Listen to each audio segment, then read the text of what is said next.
Good evening and welcome to Correro, your political and policy talk show where we dissect national issues and spotlight solutions that work. I am Godwin Sunday. Transportation remains one of the biggest challenges facing African cities, especially in Nigeria. From daily traffic gridlocks to the rising cost of fuel and the poor state of public transport infrastructure, moving people efficiently has become both a social and economic struggle. Yet, while the government continue to focus on motorized solution, an alternative system is gaining global attention: non-motorized transportation. Well, bicycles, pedestrian-friendly lanes, and community mobility programs are now being seen as practical, sustainable, and inclusive ways to bridge transportation gaps, especially in low-income communities where mobility equals opportunity. Tonight on Correro, well, we'll beam our spotlight even on the topic transportation, addressing the gaps through non-motorized systems. Joining me to unpack this is Charlotte Word, Executive Director of Recycle Bikes to Africa, an organization dedicated to transforming lives through access to affordable bicycles across Africa. And we also have with us here the person of Rotimi Aroge, who is the GRA Empowerment Foundation CEO and MD, also with us here in the studio. Well, at this point, we'll take a short break, and when we return, the conversations will begin. Please go nowhere. All right, welcome back. Well, with me in the studio right now, like I said before now, is Charlotte Ward, and we also have Gabriel Rotimi Aroge. Well, you're welcome to Correro. Thank you for having us. Thank you. Well, it's a full house indeed, and a lot of issues are begging for answers. But then, let's even begin with Charlotte right now by first looking at what your organization is doing. We understand that you've also traveled far and length of Africa in order to also empower people. But tell us, why did you choose Africa of all the continents in the world? Okay, well, thank you, Godwin. We are Recycle Bikes to Africa, and back in 1997, our founder, Merlin Matthews, came up with the idea of creating a charity for bicycles. He was at university at the time, and he was an entrepreneur, and he was riding a bicycle himself, and he was seeing all these bikes not going anywhere. They were going to the dump, they were going to tips, they were just being scrapped, and he thought there must be a better way, and he had strong links with Africa at that point.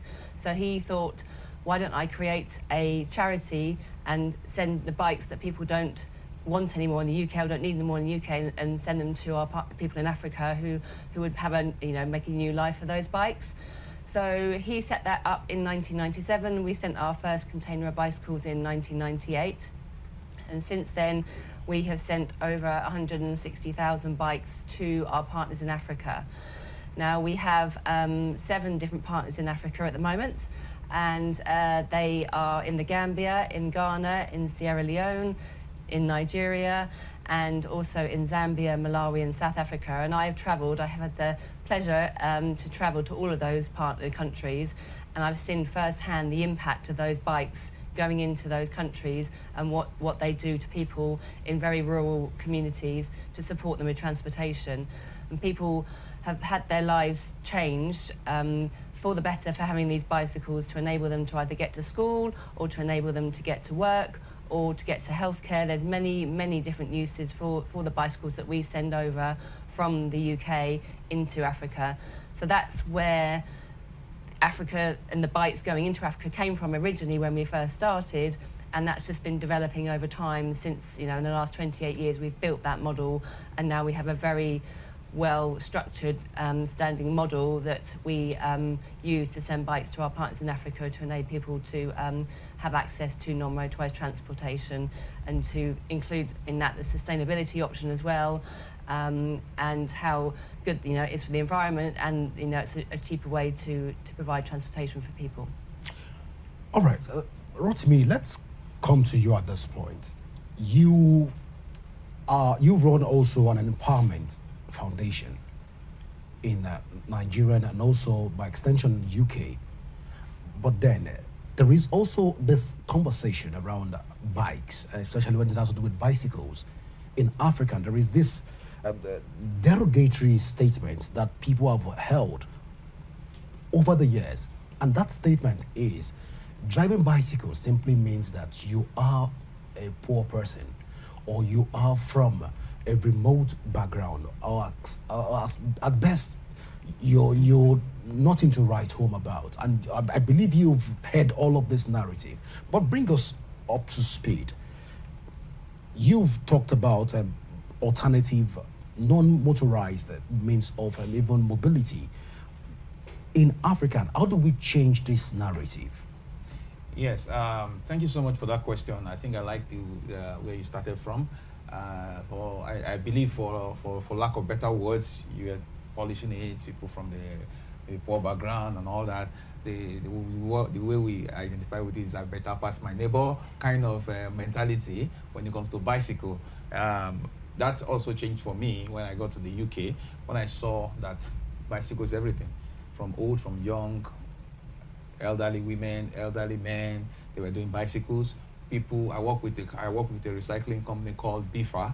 A lot of people bring bicycles there, and then you find out that these are elites. People that drive Jaguar, Range Rovers. They have bicycles. In fact, in the UK, people have extension where you can have bicycles on the rack and they extend it to the car or on the roof. So bicycle was everything about the UK.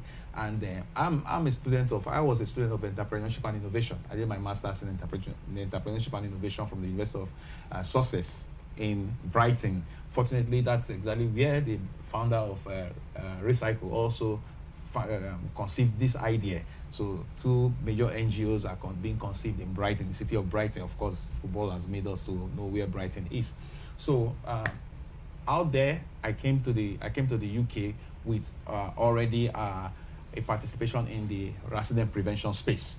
We're doing that. I was trying to get the children in different schools to understand the concept of road safety, because I actually have a personal story. My wife had an accident somewhere in Ikorodu some 18 years ago, 2006, October 21 or so, where over 100 people were killed in that accident, and she escaped by the whisker.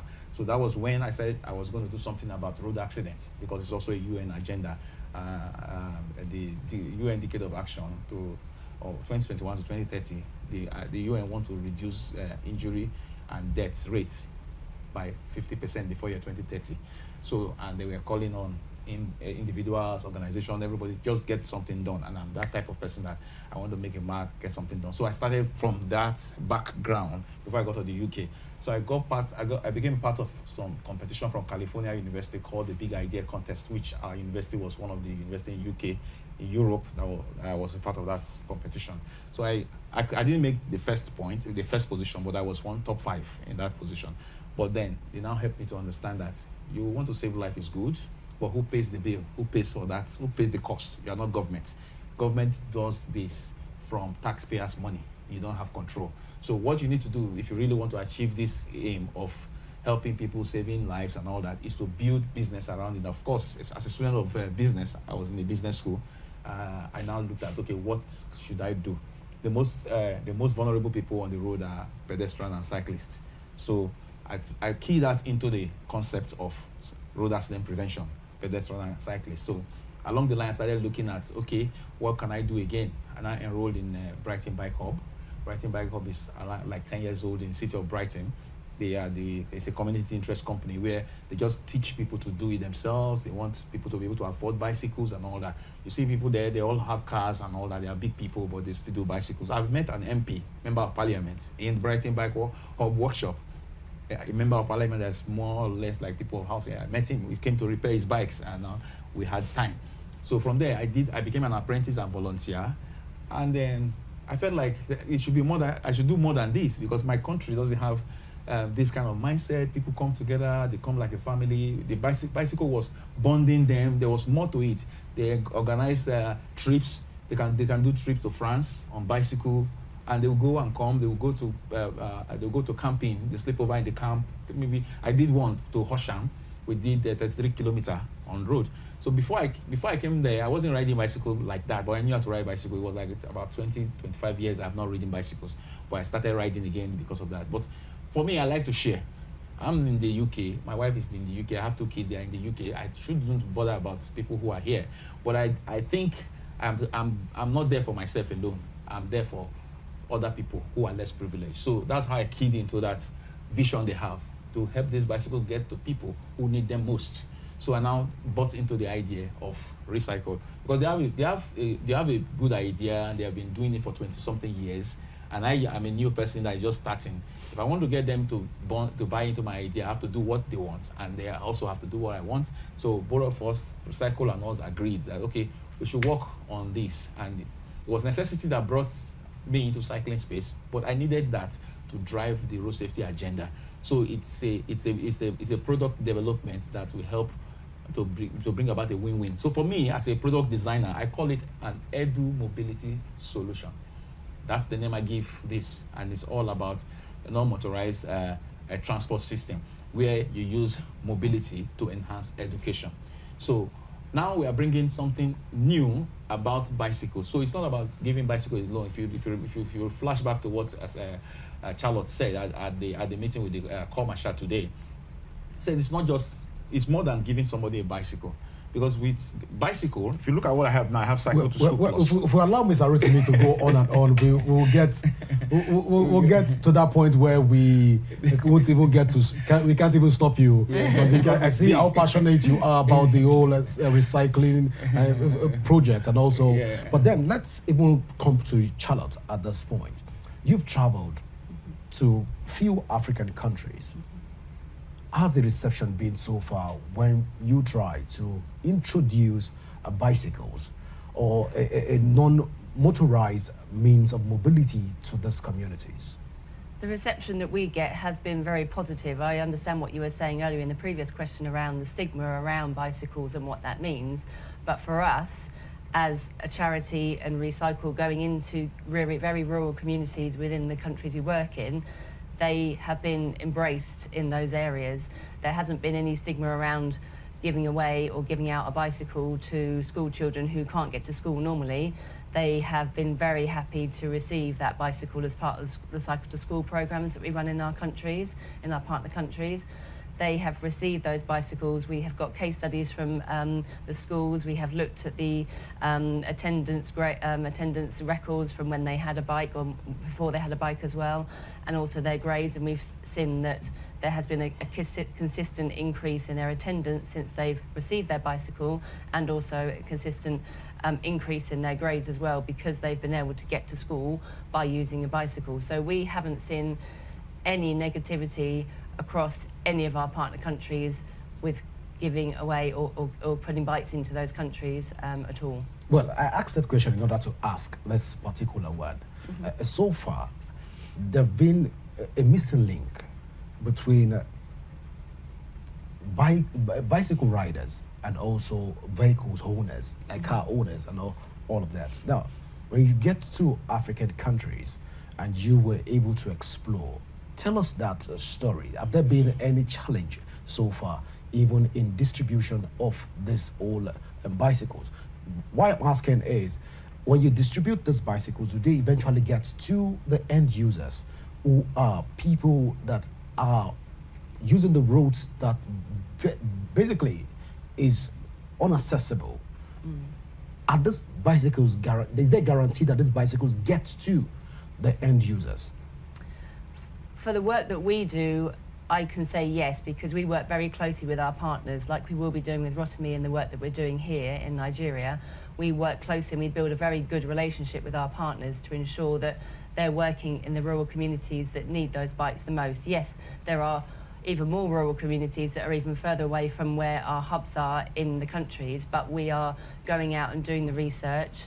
And when I say we, I mean our partner organisations that we work with, the NGOs that we work with in those countries. They are going out and identifying those people who need the bicycle the most, and then they're giving them the opportunity to have those bicycles and to enable them to, to do what they need to do in their lives to better their lives. Yes, the roads you know, in some countries aren't even roads, you know, they're very much, you know, dirt tracks, and, you know, they can be very difficult to drive down or even cycle down. But on the whole, the bikes that we send out are very robust bikes. They're mountain bikes on the whole. And say 80% of our bikes are mountain bikes. They're strong, they're robust, they're hardworking, they're good quality. So we know that they're going to last. We're not going to be sending a bicycle out to our partners that haven't got that ability to withstand the roads that are in our partners' countries that we work in. So, and we also send spare parts, and we also train mechanics as well. So when we go out and visit our partners, which we do on a regular basis, we ensure that those mechanics in those areas that the programs are set up in have a mechanic there who is able to fix any small problems like punctures or chains or anything that's happened with the bikes, to ensure that they're kept on the road and they're kept being used by the people that need them most. All right. Fantastic. Mr. Rotimi, let's come back to you. You have toured Nigeria and you understand, you've been to UK and you're right now in Nigeria, and you've toured Nigeria to understand what it is to own a bicycle. Although you've tried to prevaricate and try to shy away from the first question on the stigma that comes with bicycle, but then we'll forgive you on that, which I believe is a holy forgiveness. But then, are we ready for the conversation around looking at the non-motorized system? Are we ready as a country, as a people, for this conversation? Yes, it's a complex question, because when you say you want to bring bicycles to Nigeria, the first thing I kept hearing from people, oh, Nigeria is too dangerous, where is the road, blah, blah, blah. There was one time I had to tell one transport agency that was saying, oh, you needed to have come to us. We are the one that own all the policy on how the road can be drawn and all that. I said, okay, let me ask you a question. Are there up to 10,000 bicycles in Lagos or in Nigeria? He said yes, they are up to. Are they up to 1,000 bicycles in Lagos? He said they are up to 1,000 bicycles. I said, which road are they passing? Then he kept quiet. There are already bicycles doing deliveries, even in Lagos. Neighborhood watch, the neighborhood, the Lagos State Neighborhood Watch, yeah. Are they not a bicycle using agency?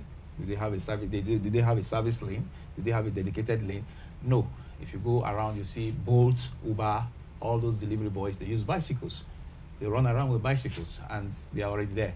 So even when you come to the UK, when you talk about bicycle lane in the US, America, and all that, it's just a few places. Maybe they look at places that are motorway, most of the motorways, which you cannot, the speed is too high for you to really have a bicycle. In fact, bicycles are banned on those roads. Those are the ones that they really take their time to do dedicated lanes, maybe like on the Ikorodu road, on most of these express roads. But on the other normal roads, what they do is they draw a line and put the bicycle crest. That tells you that this road is for both bicycles and buses and cars, share the road. So now, the problem we have here is not really on service lane or bicycle lane and all that. Road user behavior is zero. That's the problem we have. Because when even if you put a demarcation and make a dwarf wall, most of the time you see accident happen. Okada will go from this place and go and hit somebody there. Okay, will go and cross that demarcation and come. But in the UK, you see even a double-decker bus, you see bicycles around them. All of these people are trained. So that's the Herculean task. That's where to start from. Training, road user behavior. That's why I mentioned when we were talking to the call marshal, I said, we are training tomorrow's drivers today. Because if these children had to begin to ride on the road with normal cars, they will be taught everything, every theory about cars. Because you cannot really ride with cars if you don't know what the driver is thinking. If he's trafficating this way, you see the pointer. If he's slowing down, you see the red light. If he's reversing, you see the orange light. A cyclist must know that. In fact, all our road users, our drivers do not know about cycling. Because the drivers need to know about cycling and pedestrian. Because of that lack of knowledge, they go through the pedestrian crossing, even when the pedestrian is there. Out there in the UK, when the pedestrian is by the zebra crossing, they stop. But here, they increase the acceleration. They said they didn't see any zebra. So it's not about getting ready. The readiness is not even on the side of cyclists. It's on the side of the road users. But we know that advocacy is the key, is critical. We must put a lot of effort there. That's why our first strategic partner is the federal road safety, because it's all about road safety, awareness, changing the minds of the people. So, but then we have a very good idea, which we think will work eventually. Because when they think about the fact that people drive the way they drive in Nigeria, they don't even know, nobody even knows where to start from. But we think we can start from training these children through the Cycle to School Plus. We have Cycle to School. It's not our invention, it's a global initiative, but the Plus is our own invention. Because with that Plus, we're talking about training these children using bicycles into global standard leaders. We are going to give them mentors. We're going to help them to know about the road before the time. That's why I said we're training tomorrow's drivers today. We are also trying to help them to even have a better understanding and entrepreneurship exposure. Because if you give an asset like these bicycles, like she said, quality bikes, mountain bikes, they are not small money. Even in the UK, they are very expensive. Even in the UK, my own bike was stolen recently. If you check some of my posts, you'll see my own bike was stolen where I parked it, because everybody wants to have a bike. So now, for these children to be able to use this bike diligently, safely, achieve what we want them to achieve and still have it, such a child needs commendation and needs to be encouraged. So we're going to be putting a lot of benefits up front, that maybe, for instance, top 10 best children are going to be qualifying for scholarship, local or international. Well, so that's an example. Yeah, Mr. Rotimi, we always want to eat into my time, but we have a lot of things to even discuss on this table. Okay, for the purpose of this conversation and for the purpose of our international audience, when Mr. Rotimi mentioned keke napep, it just means a tricycle. And when he mentioned Okada, it just means motorcycle. So we needed to clarify that for our international audience that are watching, they won't know what keke is. Yeah. It's just those of us in Nigeria that understand what keke is. I know Charlotte doesn't understand what keke is all about. That's why we needed to put that record straight. But then, Charlotte, let's come back to you at this point. We understand that the recycle project, it's a very elaborate one. But then there is a constraint when it has to do with gender in Africa that are permitted to even use bikes. These will begin to have female bikes. We have also the male bikes. How will the non-motorized system, which we are trying to even advocate for right now, how can we sustain the space in Africa? Well, we send out both all types of bikes to our partners. So we'll send out mountain bikes for men, mountain bikes for women, and smaller mountain bikes for children. And they are accessible to everybody, really. They're just a slightly different shape of bike. But we want to really support anybody who needs access to a bike in those areas that we're working with. But particularly, we do advocate for women and girls to have access to bicycles. And we are doing a lot of work with some of our current partners, and we're going to be doing a lot of work with the GRA Empowerment Foundation around supporting girls to have access to these bikes in order for them to have safer journeys to school, to get to school quicker and on time, and to take away that stigma again about girls not being able to ride a bike or unable to ride a bike. And we want to develop that conversation to ensure that girls can and will be able to ride a bike, to give them similar opportunities and enable them to be able to become the people that they want to become, and not be restrained by anything. So we want to encourage that and support that work, to make sure that girls do have access to the bikes that we send to all of our partners across Africa. Well, so when you look at all the assessments so far, can we say that when you look at the culture that surrounds all of this non-motorized sector in Africa, especially within the rural sector, when you look at it critically, is this obtainable? Is it achievable? Have you, let's even hear you talk about this when you look at it critically. I think it is. It does take a lot of work, and it will be down to myself, but also down to the GRA Empowerment Foundation to do a lot of that groundwork, to go into those schools, to talk to the head teachers, to identify the people who need those bikes the most, whether they be girls or boys. But we are encouraging the GRA Empowerment Foundation to identify girls in particular who have a long distance to travel to school, to enable them to have those bikes. And we have seen in other countries that we work with, especially in the Gambia and in Sierra Leone, we have seen how owning a bike for a girl to get to school has improved their life and has improved their ability to get an education and to stay in education and to complete their education and then go on to do other things that maybe they wouldn't have an opportunity to do before. That will come down to potentially having access to a bike, but there'll be other factors involved in that as well. But if we can give them an opportunity to have that bicycle, then we will do that, and we will work with our partners closely to identify that and ensure that can happen. So in a situation where you meet a roadblock, you meet a very tough situation, yeah, probably from the chiefs of this community, government policies, and all of this put together, is recycling as an organization also putting this into consideration, how to address some of these concerns? That would be down to our partners to work with those issues, because they are on the ground here. We are obviously based in the UK, so we're kind of separate from that, but we will work together. But it is down to our partners to work with those organisations to have those discussions. Since you keep referring me to your partners, let me even come back to Mr. Rotimi in this particular instance. Mr. Rotimi, let's talk about some of the policies by different state governments that doesn't even support, first of all, road constructions that can accommodate bikes.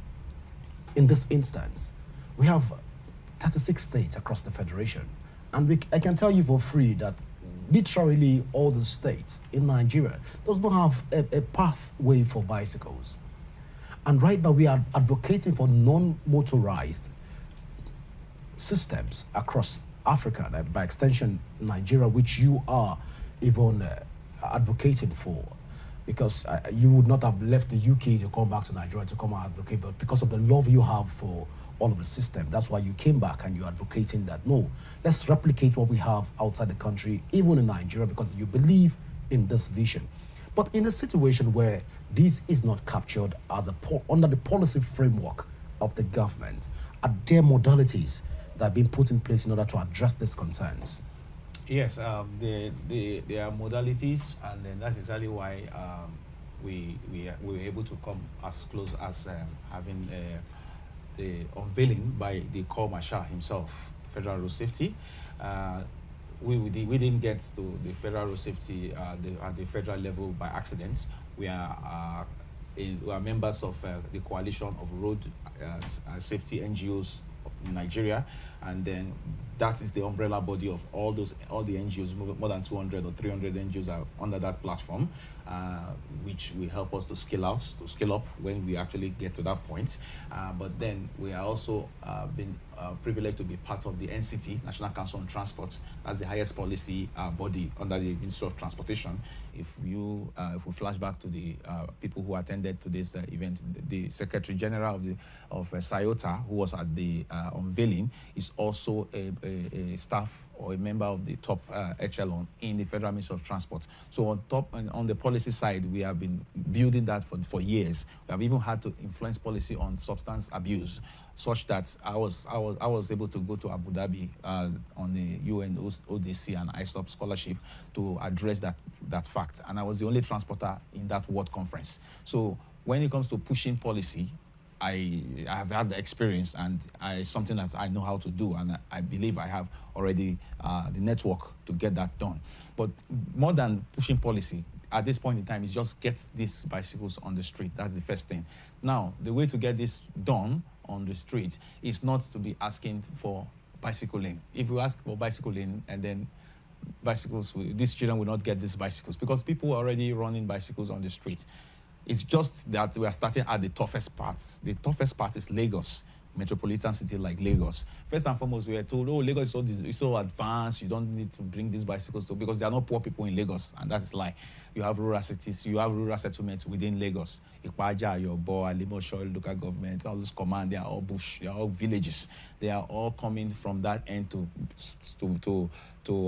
schools in the main metropolis. For of course, if we want to succeed, we actually need to start from where we have a team.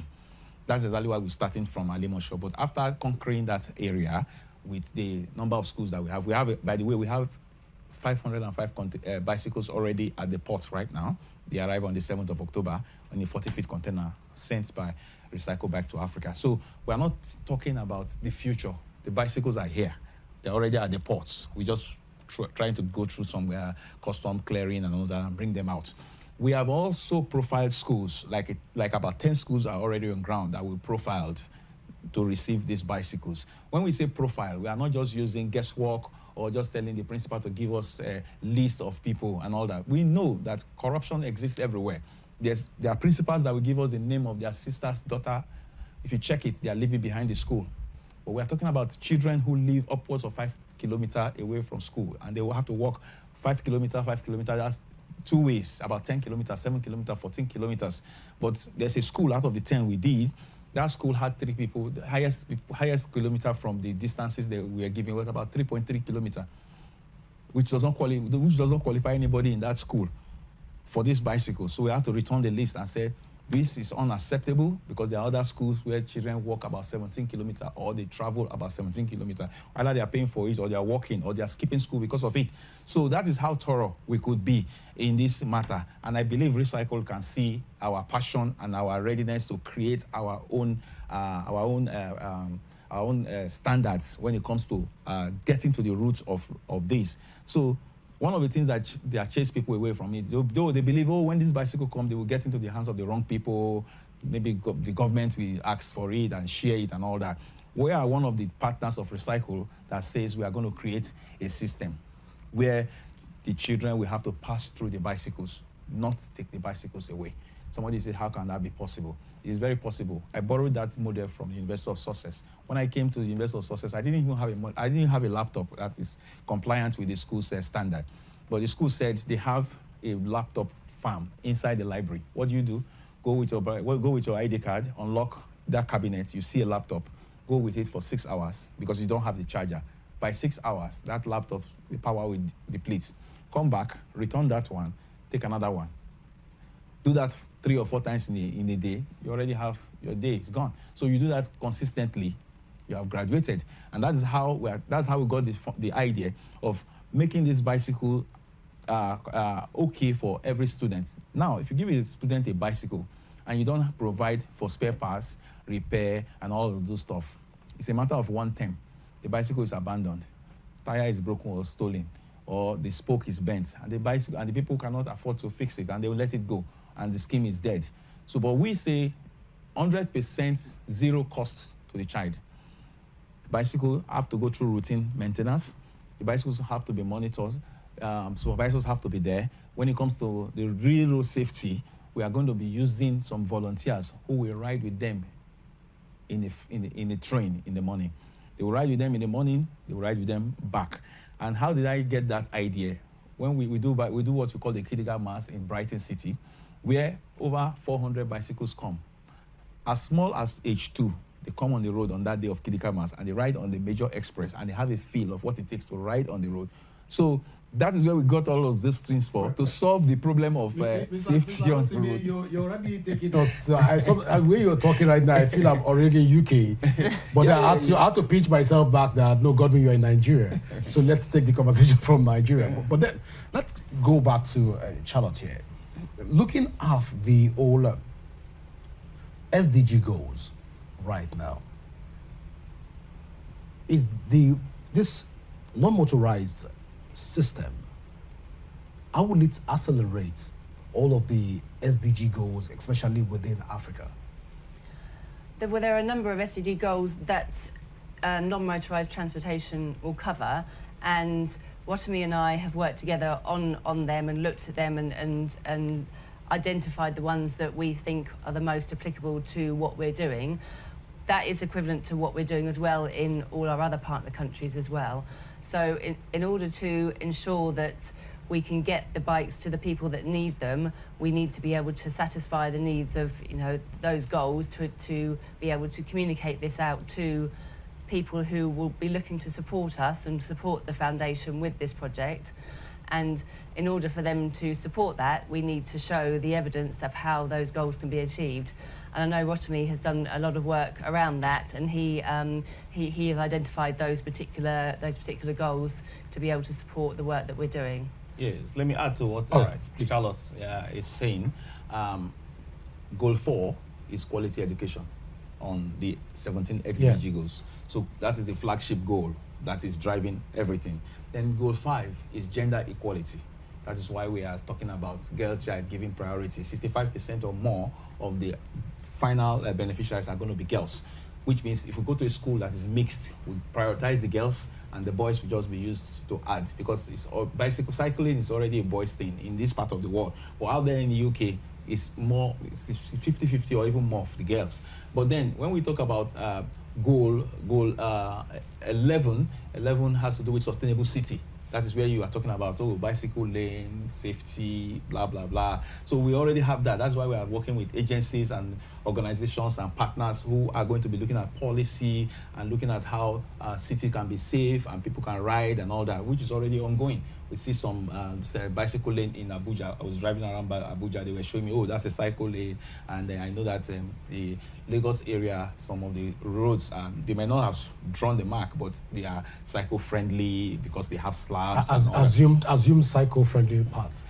Yeah. So, but with policy, we can actually tell the area Lamata that why don't you start with drawing a line on the road and putting a crest. It puts in the mind of the road users that this road should be shared.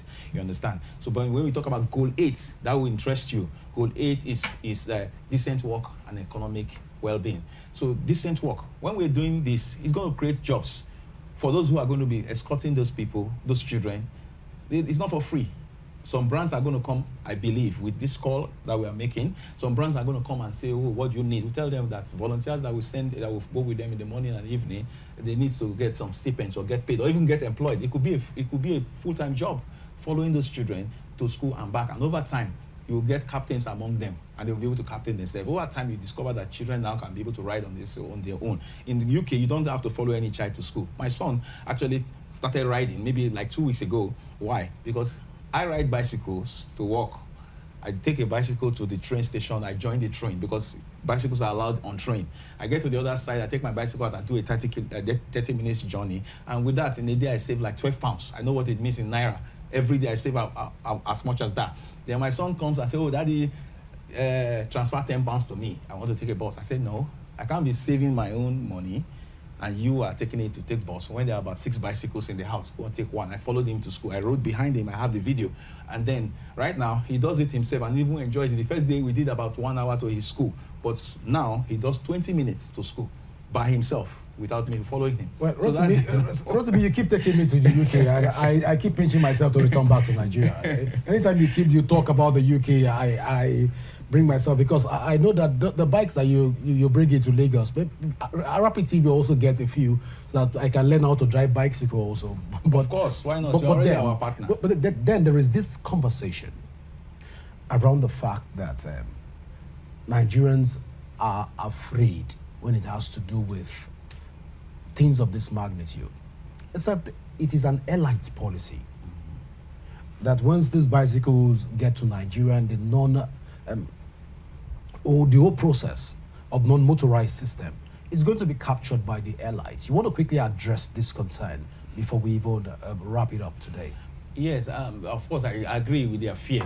The fear is genuine and all that, and that's what we've been seeing over time and over time. That is why integrity is a scarce commodity, and then that's the only way you can actually capture people like Charlotte to have that interest or have that trust. To load a 40-feet container with bicycles to your country for the first time. See, we're a startup. In their 28 years of operating in Africa, they never worked with a startup. They've only worked with people who are already established in the bicycle space But because they saw the passion, they saw what we've done and all that, they say, let's give it a try. And they're working with us for the first time. For the first time, they're working with a startup. So let me say, we are just unusual. We are not the regular partners they have. We are not also the regular Nigerians that will let that kind of a thing work. I've actually walked away from so many of the government agencies who start to tell me how many of these bicycles have been prepared for the government. As a government that is supposed to be giving the underprivileged people these bicycles, will now be preparing bicycles for government. And I walk away because I don't want to hear it. I'm upset. Because if I was doing this in the UK government would have helped me to go and bring the container from Apapa. By now, bicycles would have been distributed to people because we already have the students. Charlotte was in Lagos on Tuesday because I'd left Lagos on Monday after we did 1 or 2 runs there. She was in schools there, and if you look at the video, you see how anticipatory they are, how excited they are to hear that the bicycles are in the Apapa port. But right now they can't access the bicycles because we need that that container to be released. We can't pay the kind of money we are hearing because we are talking something in tens of millions for us to bring it out. We cannot. It's not for sale. Why should we suffer to bring bicycles to the shore of Nigeria and we're still going through looking for financier, looking for funders to come and bring a bicycle that is not going to really be sold to earn money? Because we are eventually looking for corporate entities to come in and partner with us and do this because they have CSRO budgets. Some of them are inclined towards education and all of that. So we are thinking and believing that this forum is going to help us reach out to them, because it's not really easy to reach out to them. And you know the way it is who is bringing something on the table, what is in it for me and what is in it for the company and all that. We know what we can do for the corporate entities to flag off to push their brands, but these are things that we want them to do for us. But the bicycles, I tell you, definitely you will reach the end users. As we speak, we have profiled 10 schools with about 50 bicycles per school. We know what it takes to get that to them, and then they are already on standby. All right, I'm meeting now right now. It's time for us to go, but let me just come back to you, Charlotte, at this point. Government officials right now watching us, what's your one-line message to them in terms of mobility reforms, even in Nigeria? We would like to have their support. I'm sure from this conversation we've had today and other meetings we've had, sorry, it's more than one line, but more than to ensure that they're able to support this project to help empower the children of tomorrow and give them the opportunities they deserve. Well, viewers, this is how far we can go. I want to say thank you so much, Mr. Rotimi, for finding out time to be with us here on Corero, and thank you, Charlotte Ward, for being with us here on Corero. Thank you. Well, thank you. I wish we have time to talk more, but then I've been signaled that it's time for us to go. Don't forget that you can join the conversation also and follow us across all our social media handle currently showing on your screen. And you can also download the Rapid TV app from your Android and iOS devices to keep track of our broadcast. My name is Godwin Sunday. Always remember that peace and unity are the pathways to progress. Enjoy the rest of your evening. Bye for now.